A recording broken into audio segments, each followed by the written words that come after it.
지금 그 연속 설교를 하고 있는데요. 주제가 혁명입니다. 예수님의 부활하심, 그 부활하신 예수님이 제자들을 찾아가셨을 때 그 부활의 예수님을 만난 제자들 속에 그 만남의 사건은 혁명이었죠. 예수님을 단순하게 쫓아가던 인생에서 어떻게 됐다 그랬어요? 그들이 교회가 되더라. 바로 오늘 부활의 주님 예수님을 만나는 사건은 저와 여러분 우리들에게도 혁명적인 사건이 될 줄로 믿습니다. 그렇게 돼야 되는 거예요. 그리고 이 예배가 살아계신 하나님, 그 주님을 만나는, 주님께서 우리를 찾아와 주시고 사귐을 시작해 주시는 바로 그 자리입니다. 그냥 우리 종교 행위하는 자리가 아니라 이 자리는 살아계신 하나님을 만나는 자리예요. 오늘도 이 예배 시간을 통해서 하나님이 여러분들 각자를 찾아가시고, 우리가 예배에 나올 때 여러분 마음속에 다 기대가 있으셨을 텐데요. 이 예배에 보시는 하나님께서도 기대를 가지고 계시더라고요. 오늘 내가 누구를 만나리라. 내가 누구의 속에서 어떤 일을, 선한 일을 시작하리라. 그래서 이 예배 시간에 그 일들을 우리들 가운데 이루어 나가시는데요. 예배가 끝나기 전에 그 하나님의 은혜, 하나님이 하시는 그 일을 깨닫게 되기를 주님의 이름으로 축원합니다. 주님을 만나면 살아나는 거예요. 주님을 만나면 문제가 나를 삼키던, 그러나 주님이 그 풍랑이는 바다에 떠있는 제자들이 탄 배, 다 삼켜버릴 것 같아서 두려움에 떨지만 주님이 그 배에 올라타시니까 잠잠하라 그러니까 잠잠해지는 거 아닙니까? 우리 인생에도 적어도 내가 믿는 하나님, 내가 섬기고 모시고 살아가는 예수님이 계시는데, 내 인생의 배에 예수님을, 내 인생의 예수님을 초청하고 내가 살아간다 그러면 적어도 이 정도의 고백과 이 정도의 믿음은 있어야 될 줄 믿습니다. 염려하지 않는다. 하나님이 나와 함께 하신다. 그리고 주님이 우리를 향해서 내가 너를 사랑한다, 너는 존귀하다 말씀해 주시는데, 우리 스스로도 그렇게 고백하는 거죠. 물론 자격 있어 받은 건 아니지만 주님의 사랑을 받다 보니까 내가 사랑스러운 존재가 되었습니다. 주님이 나를 귀하게 여겨주시니까 그 사랑 받다 보니 내가 보배가 되었습니다. 다시 한번 가슴에 손을 얹고요. 내 인생은 한참한 인생이 아니다. 내 인생은 하나님이 그냥 꺼져가는 신지 꺼버리거나 상한 갈 때라고 꺾어버리는 그런 존재가 아니다. 나는 하나님이 절대 포기하지 않는 존재, 나는 보배다. 이런 마음으로 다시 한번 저를 따라하면 크게 고백해 보시죠. 나는 하나님의 보배다. 이 정도 배짱하셨지. 너희들이 믿거나 말거나 나는 보배다. 자, 다시 한번 나는 하나님의 보배다. 아멘. 자, 그래서 우리가 주제가 하나님이 내 삶에 만들어 가시는 혁명적인 변화, 혁명적인 이런 새로움이라고 하는 주제로 오늘 계속해서 야고보서 6장 12절부터 18절까지 읽었습니다. 그런데 오늘 이 12절 13절을 읽어보면 여기에 시험이라는 말로 오늘 본문을 시작을 합니다. 성경을 좀 찾아보시죠.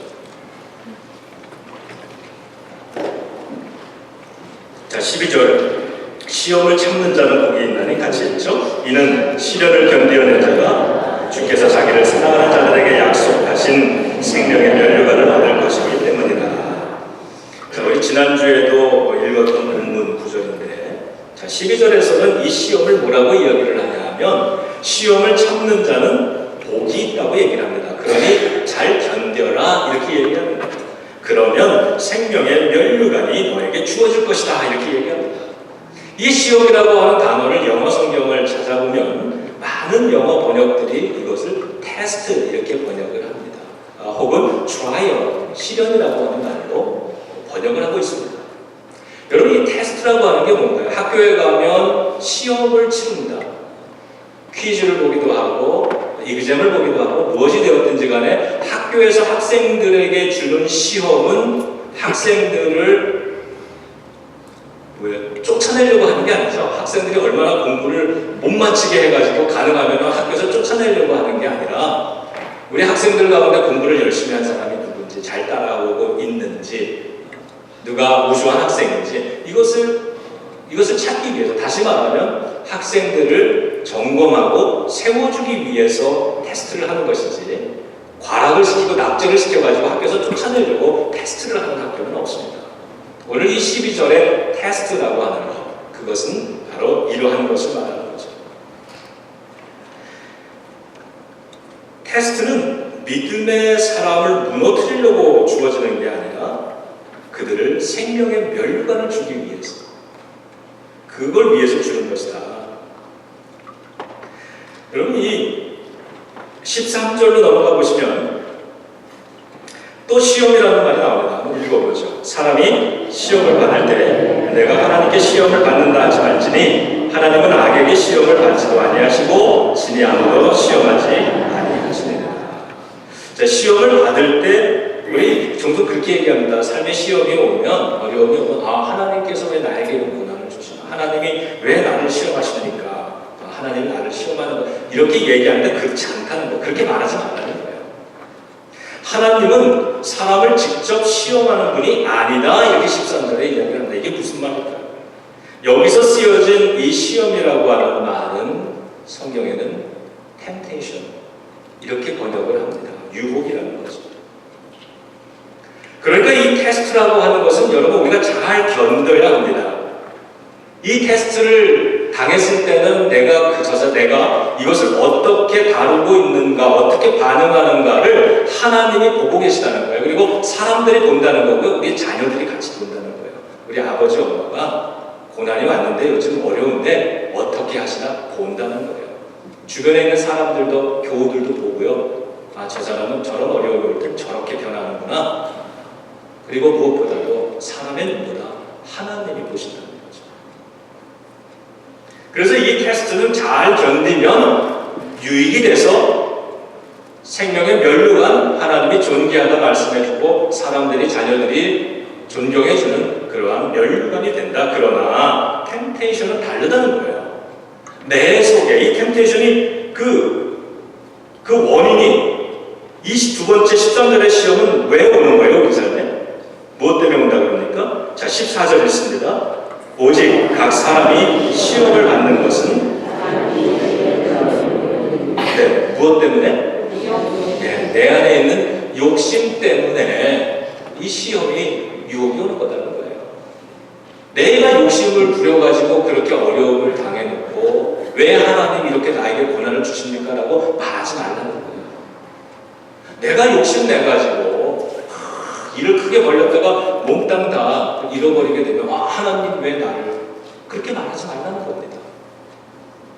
욕심은 어떻다는 거예요? 잉태한 즉 죄를 낳고 죄가 장성한 즉 사망을 낳는다고 그랬어요.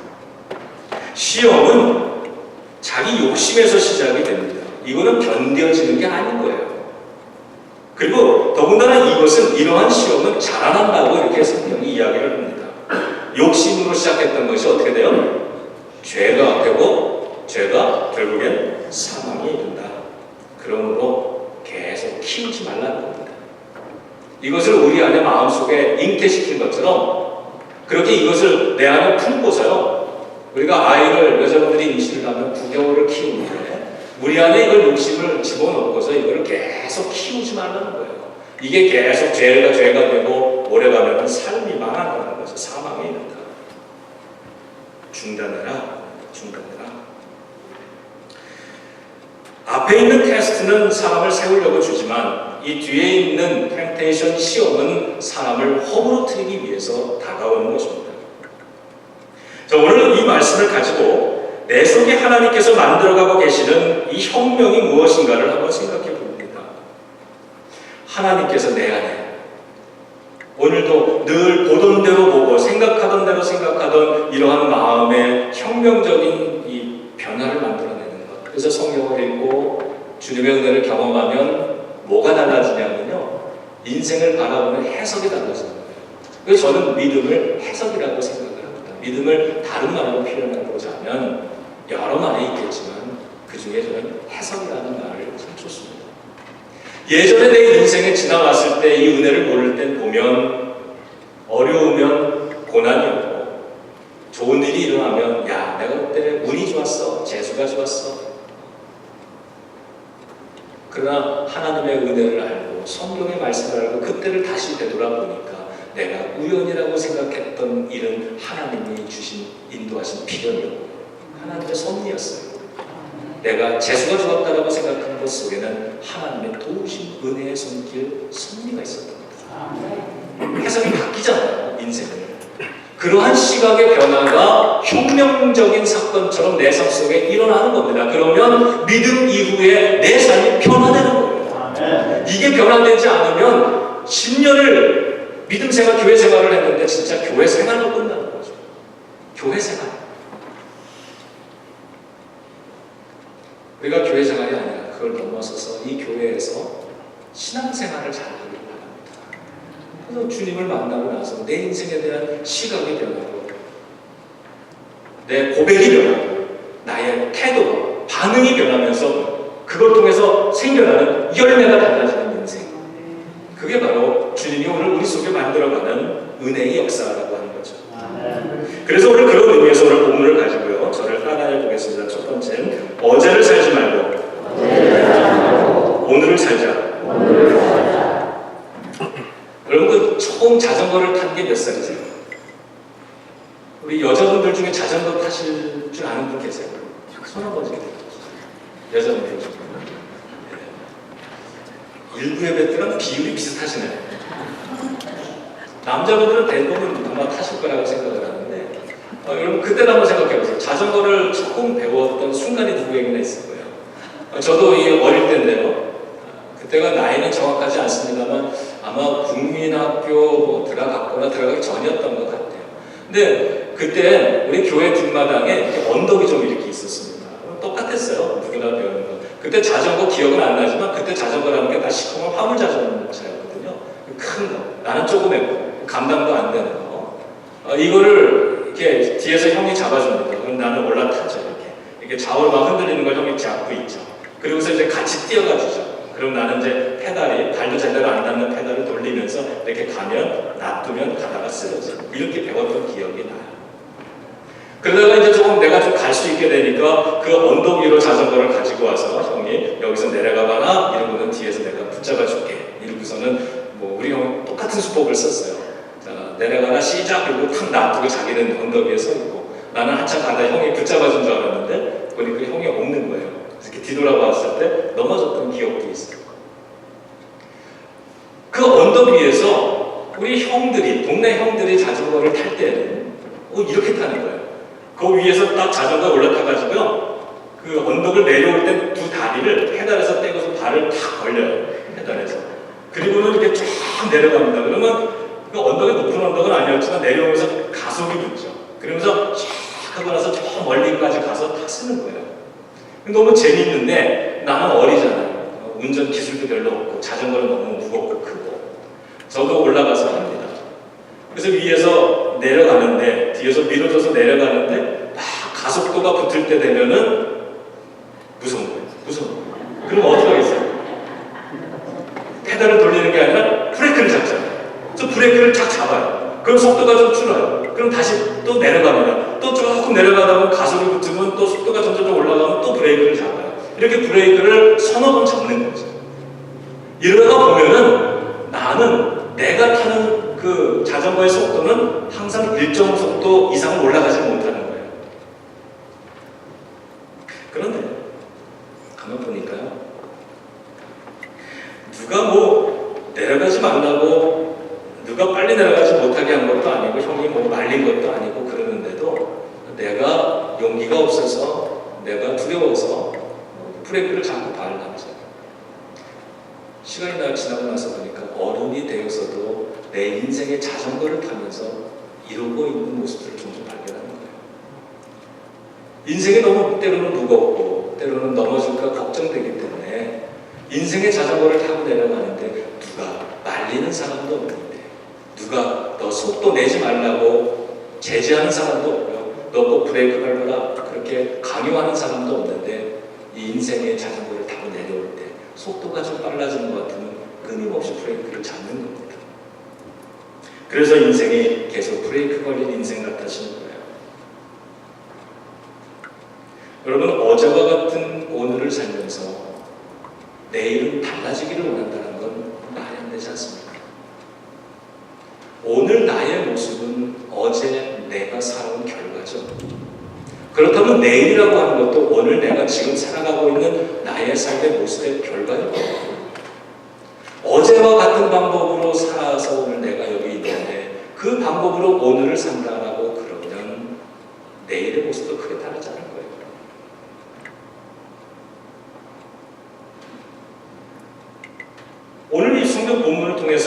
다시 한번 바라봅니다. 오늘 시험이 있는데 시험을 참으면 내일 생명의 멸류관, 다시 말하면 그 시험을 오늘 잘 견디는 사람이 되면 내일 생명의 멸류관, 달라진 너의 삶의 모습이 있을 거라는 거잖아요. 동시에 오늘은 내가 욕심을 따라서 어제와 같은 모습으로 이 욕심 안에서 오늘을 살아왔다면 내일의 모습이 크게 다르지 않을 거예요. 오히려 내일은 오늘도 그러한 삶의 방식 안에서 오늘도 죄를 지으며 살 것이고 결국에는 멸망하지 않겠느냐, 실패하지 않겠느냐. 그런데 오늘의 삶의 모습이 계속되는 한, 바뀌지 않는 한 내일도 크게 달라지지 않는다.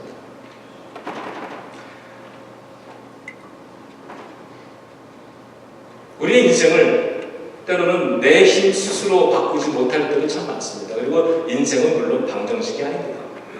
그래서 인생에 공식을 대입하든 딱딱 대입한다고 결과가 항상 나와주는 건 아니지만, 그러나 하나님의 섭리는요 정직합니다.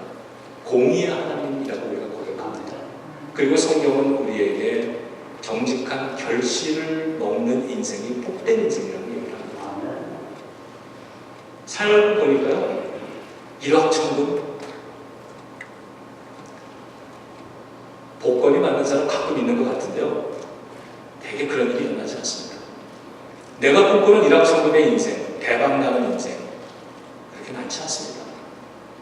보통 평범한 사람으로서 인생을 살아가며 느끼는 것은 내가 어제를 열심히 살면서 오늘 나의 모습을 만들어가는 거고요, 내일 내가 되어지고 싶은 모습이 있어서 오늘을 또 열심히 살아가는 거예요. 때로는 내가 기대한 만큼 되어지기도 하고 되어지지 않기도 하죠. 되어지면은 좀 기뻐하는 거고, 되어지지 않을 때는 속상해하기도 하고, 이러면서 우리가 인생을 살아가요.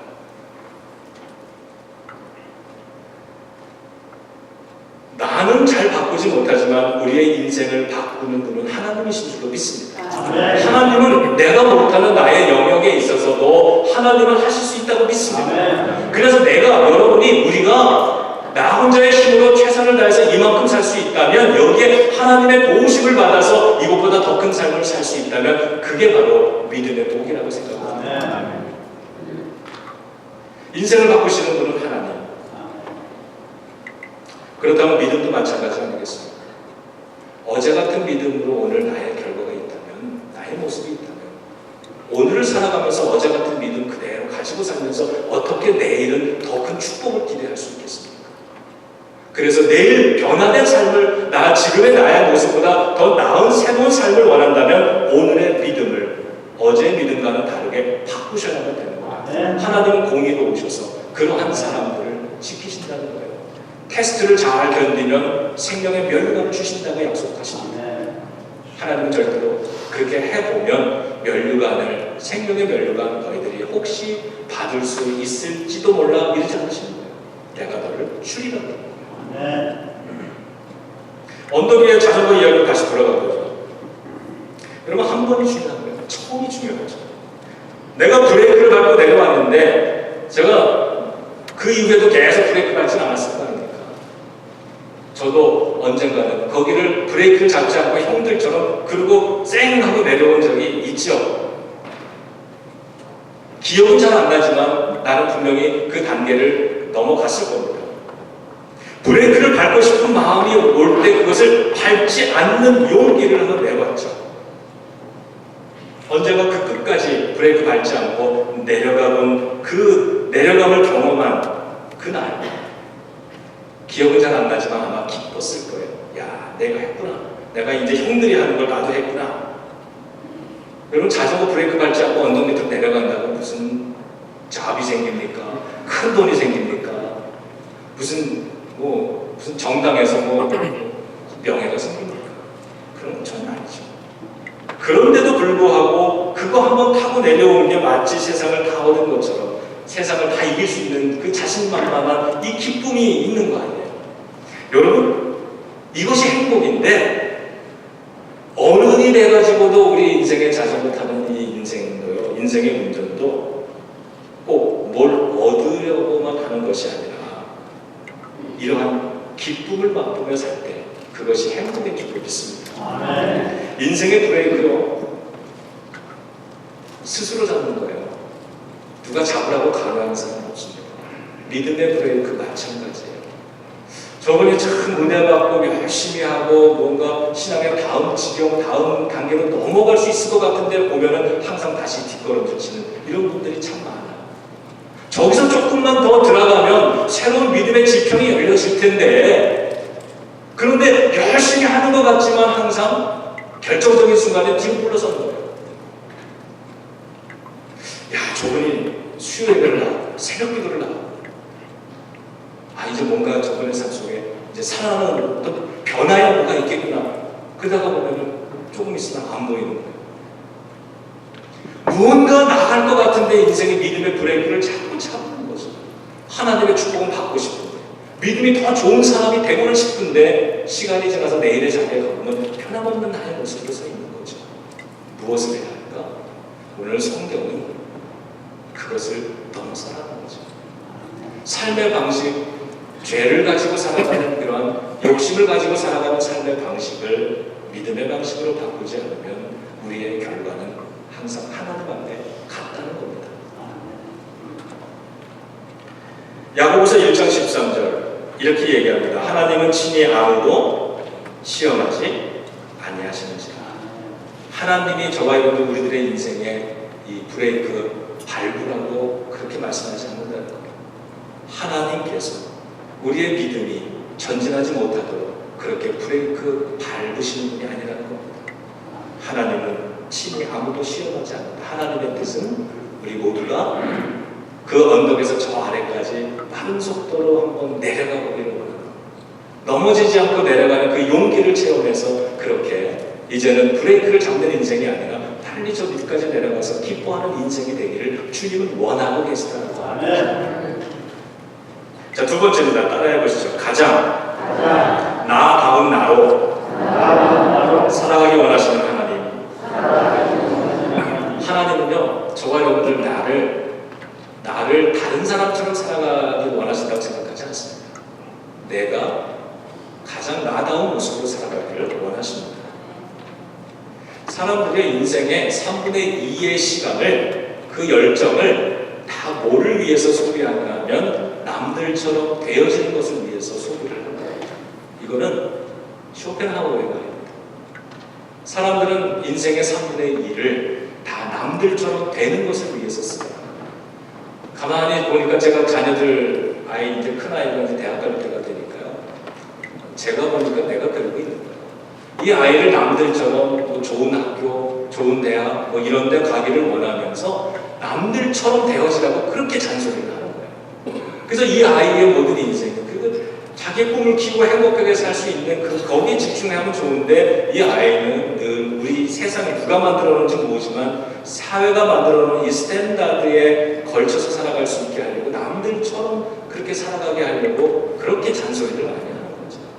그러고 보니까 내 인생에도 그렇게 되려고 많은 시간들을 된 부분은 소비한 거고 기뻐한 거고 자랑스럽지만 안 된 부분들에 있어서는 끊임없는 좌절감이나 열등감 가지고 자신감을 잃어버리면서 인생에 저게 숙제야, 나 저거 하면 해야 되는데 이런 것을 사는 거죠. 성경은요, 복에 관해서 일관되게 말씀하시는 원칙이 있습니다. 첫 번째는 성경은요, 복 자체에 대해서 말하지 않습니다. 대신에 뭘 말해요? 복 자체를 말하는 게 아니라 성경은요, 복의 근원이신 하나님을 이야기합니다. 그리고 인생은 복을 구하라고 말하지 않습니다. 그 대신에 복 있는 사람이 되라고 가르치고 있어요. 우리가 잘 아는 시편의 맨 첫 번째 구절도 복 있는 사람은 이렇게 시작을 하죠. 예수님의 산상수훈도 복 있는 사람은 이렇게 시작을 하고요. 오늘 성경 본문에도 보니까 뭐라고 그래요? 시험을 찾는 사람은 복이 있다고 얘기를 하는 거예요. 시험이 없는 인생은 복 있는 인생이 아니라 시험을 이기는 그 사람이 복 있는 사람이라고 얘기를 합니다. 다시 말하면 우리는 시험 자체를 주목하지만, 그러나 하나님께서는 그 시험에 반응하는 우리 사람을 주목해 보신다는 겁니다. 시험 자체에 주목하기보다는 그 시험을 통해 바르게 반응하는 사람이 되라고 성경이 가르치고, 우리는 끊임없이 시험을 바라보고, 그렇지만 하나님은 그 시험을 마주대하고 있는 나에게 주는 것이라는 거죠. 그래서 우리의 기도도 사실 이렇게 돼요. 하나님, 이 시험이 내게서 빨리 지나가게 해주세요. 끊임없이 시험과의 나와의 관계에서 나를 자꾸 설명하고 나의 신앙을 그렇게 채우는데, 근데 성경이 가리키는 거는요, 시험과 나의 관계가 아니라는 거예요. 뭐예요? 이걸 통해서 하나님과 나의 관계를 만들어 나가라는 거예요.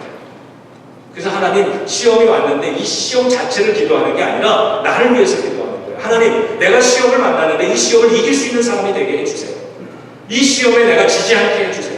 이 시험이 다 지나가고 난 다음에 믿음의 사람들처럼 나도 이 시험의 고난이 내게 유익이 되었다고 말할 수 있게 해주세요. 이렇게 얘기해요. 내가 오늘 시험을 어려움을 만났는데 사업이 실패를 했는데, 하나님, 내 자녀의 모습 속에 눈에 내가 보여주는 것이 이 시험을 든든히 견뎌낸 아버지로 보이게 해주세요. 이렇게 기도하는 거죠.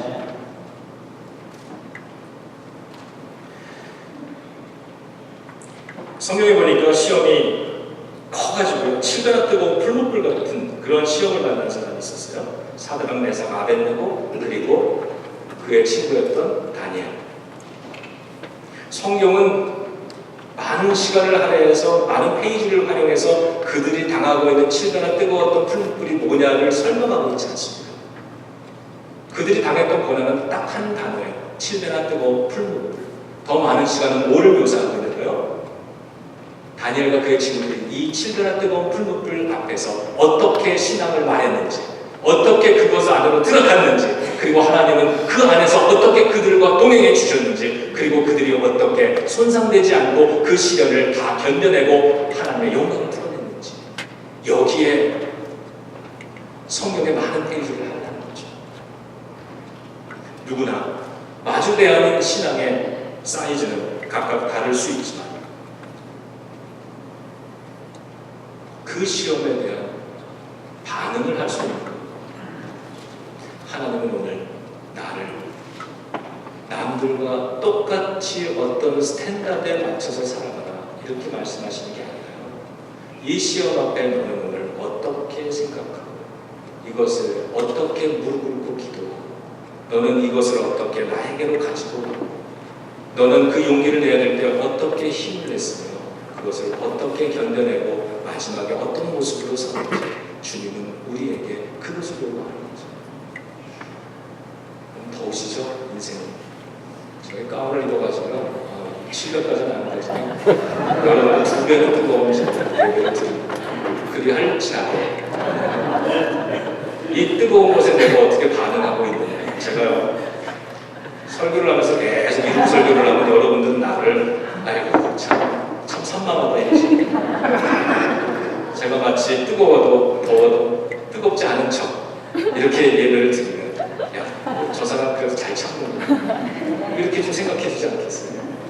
이게 만약에 내 인생의 시험이라고 하면 여러분들이 나를 다 보실 텐데, 정 목사는 참 설교 잘하더니 자기 인생에 시험 들어가니까 저렇게 되는구나.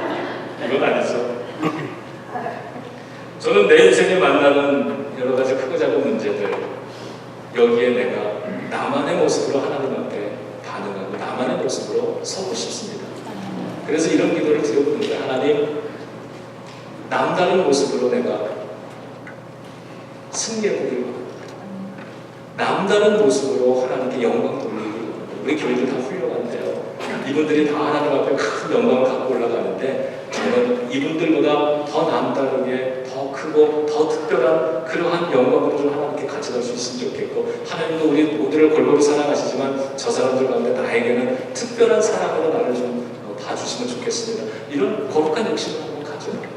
여러분, 하나님은 여러분을 보면서 너는 왜 김장로 같지 않고, 너는 왜 어려움을 만드는데 너는 동기 박집사 같이 박건사 같이 안 그래? 이렇게 말씀하지 않으신다는 거예요. 여러분이 서 있는 자리에서 우리들의 믿음을 가지고 우리들의 반응을 가지고 일어선다면, 하나님은 그러한 저와 여러분들에게 우리의 머리에 꼭 맞는 그러한 면류관을 주실 줄 믿습니다. 머리에 꼭 맞는 면류관. 제가 머리보다 머리통이 큰 거 가져왔어요. 작아 보이죠? 머리를 재고 저도 깜짝 놀랐습니다. 머리 사이즈도요.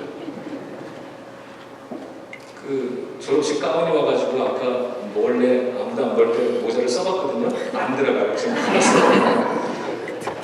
학교는 나에게 머리에 맞지 않는 모자를 줬을지 모르지만 우리 주님은 여러분에게 꼭 맞는 축복을 주실 줄로 믿습니다. 자, 마지막 빨리 좀 보고 끝낼게요. 자, 나는 피해자가 아니다. 따라해보세요. 나는 피해자가 아니다. 나는 축복받은 사람이다.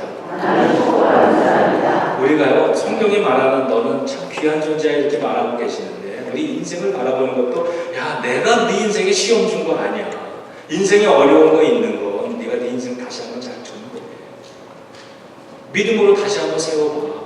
그러면 너의 인생도 면류관이 있을 거야. 이렇게 얘기를 해주시잖아요.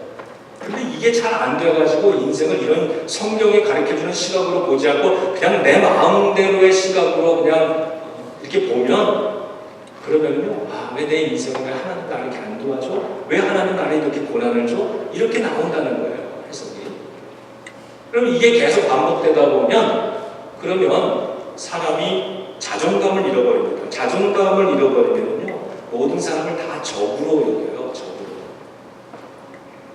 그럼 둘째 한번 손 들어보세요. 둘째. 나는 둘째다. 둘째로 태어났다. 예, 둘째. 남다른 하나님의 축복 있기를 주님의 눈으로 습니다. 아, 이 둘째, 저도 둘째인데요. 여러분, 둘째가 어떤 줄 아세요? 진아가 제일 좋아하는. 둘째는요, 형이 입던 옷을 신발을 물려받아요. 그 내가 이렇게 입다가 이게 작아져서 동생 물려줄 때쯤 되면 구멍이 나요. 그럼 동생 새 거 사줘요. 형 새 옷 입죠, 동생 새 옷 입죠. 나는 맨날 날리는 거예요. 형하고 싸우면 너는 이 동생 돼가지고 형한테 까분다고 혼나요.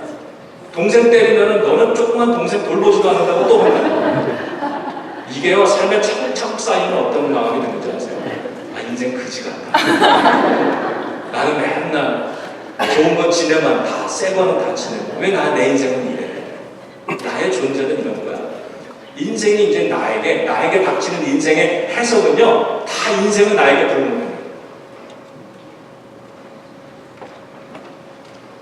이런 상태로 직장 생활을 하는 버스가, 내 사장이나 상사가요, 맨날 나한테 억울함만 주고 나를 괴롭게 하고 나를 아프게 하고 다 이런 사람.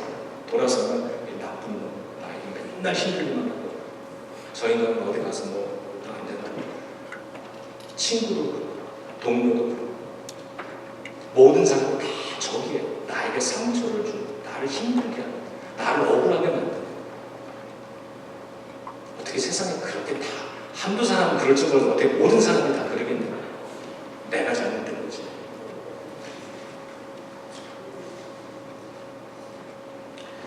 어른이 되어서도 둘째 의식 가지고 사는 사람이 되는 건 가능한 거예요. 근데 이 둘째들이요, 이걸 모르는 거예요. 첫째는 첫째대로 그런 아픔이 있고요, 막내는 막내대로 그런 아픔이 있는 거예요. 제 동생을 보니까 인생이 얼마나 억울하지. 큰 형한테도 맞고 작은 형한테도 맞고 나보다 더 억울하잖아요. 나는 적어도 한 사람은 때렸는데. 달란트의 비유에도 있죠. 1달란트, 2달란트, 5달란트. 여러분 숫자에 너무 집착해서 또 시험 들지 마세요. 숫자 틀린다고. 그런데 5달란트 받은 사람 열심히 일해서 2배로 만들어서 하나님이 너 잘했어. 내가 더 줄게. 2달란트 받은 사람은 똑같아요. 1달란트 받은 사람 입장에서 보니까 인생이 뭐 같아요? 그지 같아요. 남들은 5개 주고 2개 주는데 나는 1개야. 그러니까 기분이 나빠요. 그래서 이런 의식을 가지고 그냥 묻어둔 거예요. 에이, 인생 뭐 열심히 하면 무슨 소용이야. 뭐 하나님이 그렇지도 다른 사람은 축복해, 다른 사람 기도만 들어주지 뭐 내 기도 들어주십시오. 내 인생은 항상 이랬는데 안 속아. 1달란트 받은 사람이 모르는 일이 있죠. 2달란트 받은 사람에게는 그의 입장에서 보면 5달란트 받은 사람이 자기보다 2값 이상 받은 사람이에요. 2달란트 받은 사람이 5달란트 받은 사람을 보면 인생 뭐 같아요? 그지 같아요. 남들은 5개 받는데 나는 2개밖에 없잖아요. 근데 제가 성경을 읽으면서 주님의 가르침은 정말 기가 막히다라고 생각하는 거는요, 주님이 만약에 이 달란트에 비교해서 5달란트 받은 사람이 그걸로 잘 사업을 해가지고 성공을 했어요. 2배를 만들었어요. 하나님이 너 착하고 충성되다 잘했다. 내가 너에게 더 큰 거 맡겨줄게. 탁 맡겼으면 저는 그 성경을 보면서 이랬어요. 아, 예수님은 부르주아를 좋아하시는구나 이렇게 생각했어요. 근데 거기에요 2달란트 받은 사람도 똑같이 했어요. 이 이야기가 얼마나 기가 막힌 이야기인지 모르겠어요. 2달란트 받은 사람도 5달란트 받은 사람에 비하면 그지 같은 인생이라고 해석이 될지 모르는데 이 사람도 똑같이 열심히 했더니 갑절을 남겼어요. 하나님이 축복을 주시는데 똑같은 칭찬, 5달란트 받은 사람과 똑같은 칭찬, 똑같은 축복을 주시는 거예요. 그럼 누구만 남았어요? 1달란트 받은 사람은 이제 핑계거리가 없는 거예요. 여러분 그걸 아셔야죠. 1달란트 받은 사람, 하나의 달란트도 갖지 못한 사람 입장에서 보면 부러운 사람이에요. 여러분 우리가 이 인생을 힘들다고 말할 때가 참 많은데 힘들죠. 그러나 오늘 이 미국에서 사는 게 이 지구상의 어느 누군가에게는 여러분이 지금 살고 있는 이 자리, 이 모습이 정말 평생 소원인 사람들도 있잖아요. 오늘 내가 누리고 있는 이것이요, 나는 만족스럽지 못하지만 누군가에는 이게 정말 꿈일 수도 있어요. 여러분 영주권 받고서 전혀 못 느끼고 살잖아요. 누군가에는 그 영주권은 정말 매일 눈물의 기도의 제목이에요. 1달란트 받은 사람. 나는 그지 같은 인생이 아니야. 나는 하나님의 사랑을 받는 존재다.